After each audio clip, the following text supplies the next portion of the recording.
आजीबाई आणि गणपती बाप्पांचे प्रेम एक हृदयस्पर्शी कथा। एका छोट्या गावात सरस्वती आजी राहत होत्या। वय झालं होतं, घरात कोणीच नव्हतं। आजीचं संपूर्ण जग म्हणजे गणपती बाप्पा। दररोज सकाळी उठून त्या आधी बाप्पाला नमस्कार करायच्या, मगच आपला दिवस सुरू करायच्या। गणेशोत्सव आला की आजीच्या डोळ्यात वेगळीच चमक यायची। घरात फार पैसे नसतानाही त्या म्हणायच्या, बाप्पा माझा मुलगाच आहे, त्याचं स्वागत साधं पण प्रेमाचं असलं पाहिजे। आजीनं मातीचा छोटासा गणपती घडवला, स्वतःच्या हातानं हार बनवला, एक मोदक केला आणि प्रेमानं म्हणाल्या, बाप्पा एवढंच आहे माझ्याकडे, पण मन भरून आहे। दररोज आजी बाप्पाशी गप्पा मारायच्या, आपलं दुःख आनंद सगळं काही सांगायच्या। एकदा तर म्हणाल्या, माझ्या घरात कोणी नाही रे बाप्पा, पण तू आहेस तेवढं पुरेसं आहे।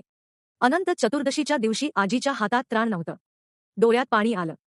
त्या हळूच म्हणाल्या, बाप्पा मला सोडून जाऊ नकोस।